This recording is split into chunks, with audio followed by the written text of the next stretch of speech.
Jadi sensus harian itu adalah menggambarkan pelayanan di dalam satu ruangan selama 24 jam. Jadi kita tahu layanan di ruangan ini seperti apa. Berapa pasien masuk, berapa pasien yang keluar, berapa yang pindah dan dipindahkan. Nah, selain itu, data yang kita kumpulkan ini di dalam sensus harian dipakai sebagai dasar dari pelaporan rumah sakit secara umum. Di manfaatnya itu banyak. Yang pertama itu sebetulnya kita bisa menjadikan sensus harian itu basic dari bed control.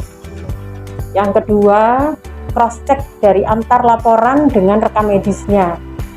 Kita juga bisa tahu kondisi dan situasi di ruangan itu maupun dipakai sebagai perencanaan. Yang paling penting ini sebagai basic laporan dan perencanaan.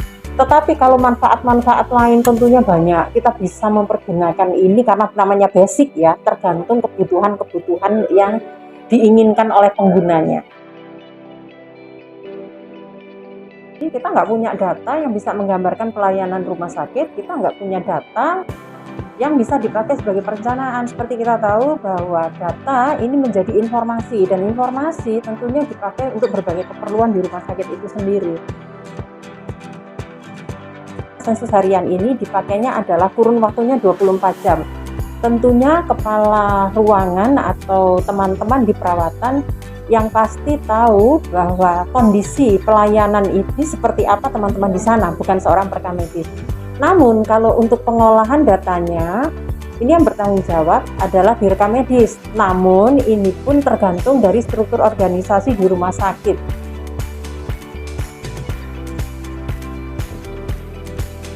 Kita mulai jam 00 sampai 24. Kondisi apapun pasien dari pukul 00 sampai 24 ini dicatat. Jadi kalau kurun waktunya ya tidak akan putus-putus ya, dari hari pertama sampai di hari 365 di dalam 1 tahun, dan ini tidak putus nyambung terus.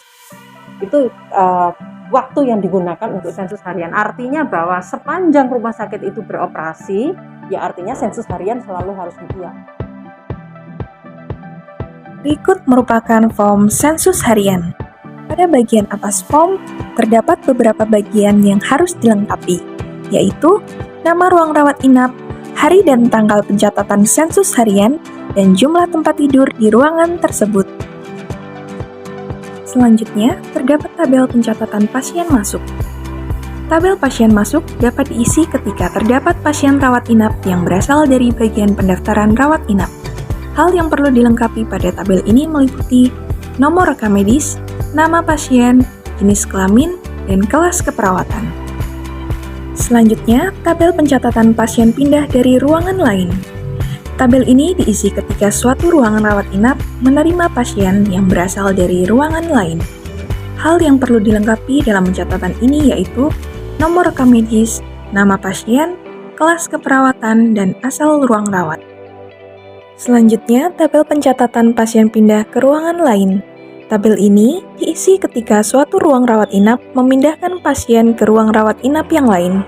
Hal yang perlu dilengkapi dalam pencatatan ini yaitu nomor rekam medis, nama pasien, jenis kelamin, kelas keperawatan, dan nama ruangan yang dituju. Selanjutnya, tabel pencatatan pasien keluar. Tabel ini diisi ketika seorang pasien telah keluar dari rumah sakit, baik dalam keadaan sehat, memerlukan rujukan ke vaskes lain, atau meninggal. Hal yang perlu dilengkapi dalam pencatatan ini yaitu nomor rekam medis, nama pasien, kelas perawatan, tanggal masuk rumah sakit, tanggal keluar rumah sakit, status pasien keluar, dan lama pasien dirawat. Dan yang terakhir adalah resume. Pada bagian resume merupakan rangkuman dari hasil pencatatan sensus harian. Dalam tabel ini, menghasilkan beberapa informasi mengenai jumlah pasien awal, pasien masuk, pasien pindah, pasien pulang, pasien dipindahkan, pasien keluar mati, total pasien yang masih dirawat, serta bor ruangan tersebut. Selanjutnya, mari kita berlatih mengisi formulir sensus harian. Sebagai contoh, kita akan melakukan pencatatan sensus harian di ruang mawar. Hari ini adalah hari Sabtu, 25 Desember 2021. Jumlah tempat tidur tersedia di ruangan mawar sebanyak 20 tempat tidur yang terbagi menjadi 10 tempat tidur kelas 1 dan 10 tempat tidur kelas 2. Kemudian pada pukul 07.00, ruang rawat inap mawar menerima pasien rawat inap baru dengan nomor rekam medis 1031887 dengan nama pasien adalah Sri Lestari, berjenis kelamin perempuan dengan usia 68 tahun dan tercatat sebagai pasien rawat inap kelas 2. Kemudian pada pukul 11.00, ruang mawar menerima pasien dari ruang cempaka. Pasien tersebut mempunyai nomor rekam medis 1064688 dengan nama pasien adalah Lukas Priyadi dan merupakan pasien rawat inap kelas 2. Maka pencatatan sensus harian dapat dituliskan sebagai berikut. Pada pukul 11.30, dengan alasan medis, ruang mawar harus memindahkan pasien atas nama Anissa Subandono dengan nomor rekam medis 897863 berjenis kelamin perempuan berusia 32 tahun dengan kelas keperawatan kelas 1 ke ruang ICU. Pada pukul 15.00, pasien atas nama Mira Yuwono dengan nomor rekam medis 1064791 dan kelas keperawatan kelas 1 telah diizinkan pulang oleh dokter. Pasien ini dirawat di rumah sakit sejak tanggal 21 Desember 2021 sehingga lama waktu dirawat dapat diisi 4 hari. Sedangkan dalam pencatatan pasien keluar rumah sakit, cara pencatatan pasien keluar dapat dicentang sesuai dengan keadaan pasien ketika keluar rumah sakit. Setelah melakukan pencatatan pada tabel-tabel tersebut, resum sensus harian pada ruang mawar dapat dituliskan sebagai berikut.